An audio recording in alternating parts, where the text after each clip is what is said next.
বিহার বিধানসভা নির্বাচনে ঐতিহাসিক জয় এনডিএর। নির্বাচনে কার্যত পর্যদস্ত মহাজোট। এই জয়কে কেন্দ্র করে গোটা দেশেই আনন্দ উচ্ছ্বাসে মেতে উঠেছেন বিজেপির কর্মী সমর্থকেরা। একই ছবি লক্ষ্য করা গেল উত্তরবঙ্গের জেলায় জেলায়।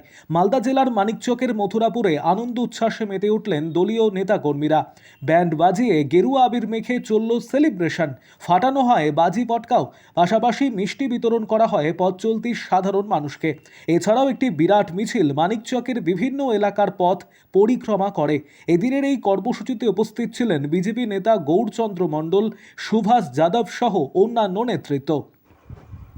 আরও আপডেট থাকতে আমাদের ভিডিও শেয়ার ও ফেসবুক পেজটিকে লাইক করে ফলো করে দিন।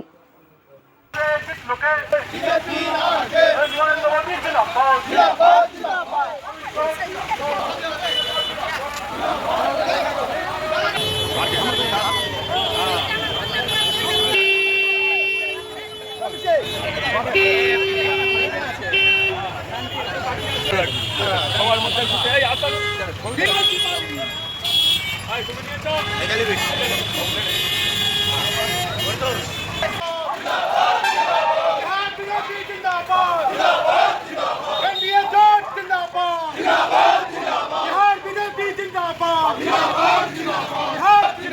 बिहार पर 2026 बंगाल बीजेपी जिंदाबाद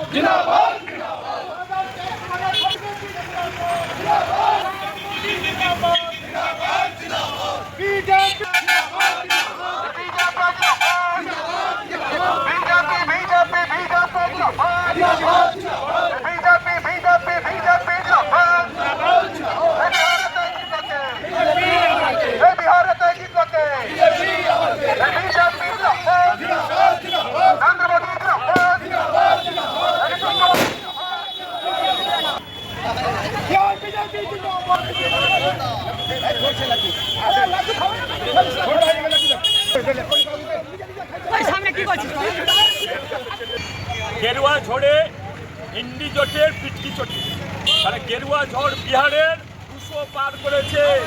এনডিএ জোটের সরকার পুনরায় হচ্ছে সবচেয়ে বড় কথা। জঙ্গলরাজ সাফ হয়েছে বিহারে, গুন্ডাগিরি সাফ হয়েছে, উন্নয়নের জন্য সেখানে স্বর্ণযুগ চলছে বিহারে। তার জন্য কিন্তু সাধারণ মানুষের গণতন্ত্রের সরকার প্রতিষ্ঠিত পুনরায় হয়েছে বিহারে। সেই রকমই আজকে আমরা আনন্দিত। কেন? আমরা বিহারে এসআই রয়েছে 200 পার করেছে এনডিএ জোট, আর ইন্ডি জোট গেরুয়া ঝড়ে উড়ে গেছে। পিকে প্রশান্ত কিশোর জিরো, আর ইন্ডিয়া জোট, এখানে ইন্ডি জোট বলা হয়, গেরুয়া ঝড়ে হাওয়া হয়ে গেছে। সেই রকমের পশ্চিমবাংলায় এসআইআর শুরু হয়েছে। যারা ভুতুরে ভোটার নিয়ে, যারা মৃত ভোটার নিয়ে, বাংলাদেশের রোহিঙ্গা যারা অ্যাকচুয়াল ভারতীয় নয়, পশ্চিমবাংলা বাসনে, তাদের ভোটে এই সরকার চলছে। আমরা মনে করি পশ্চিমবাংলা জনগণ মনে করে এই সরকারের একটুকু নবান্নে বসে থাকার অধিকার নেই। সেই হিসাবে এইখানে যখন ভোট হবে আমরা আনন্দিত আছি। এইবার গেরুয়া ঝড় চলবে, অর্থাৎ বিজেপির সরকার হবে। দুর্নীতিবাজ, গুন্ডাবাজ, তারপরে সেখানে হচ্ছে যে আপনার গোটা দুর্নীতি করেছে, এবং যে চোর তৃণমূল এবং এই যে গুন্ডা তৃণমূল, প্রতিদিনের কাজ হচ্ছে ধর্ষণ করা, নিয়মিত কাজ হচ্ছে চুরি করা, সমস্ত ক্ষেত্রে দুর্নীতি করা, শিক্ষা, স্বাস্থ্য এবং সাধারণ বেকার যুবক যুবতীর অবস্থা খারাপ করেছে। এই ভারতীয় জনতা অর্থাৎ গেরুয়া ঝড় ভারতীয় জনতা পার্টির ডাবল ইঞ্জিনের সরকার 26 হবে, আর পশ্চিমবাংলা স্বর্ণযুগের শুভারম্ভ হবে ডাবল ইঞ্জিনের সরকার। আর তার জন্যই আমরা আনন্দিত আছি। পশ্চিমবাংলা বিহার কাছাকাছি, হাওয়া সাধারণ মানুষ জেগেছে, হাওয়া উঠেছে, পশ্চিমবাংলায় তৃণমূল সাফ।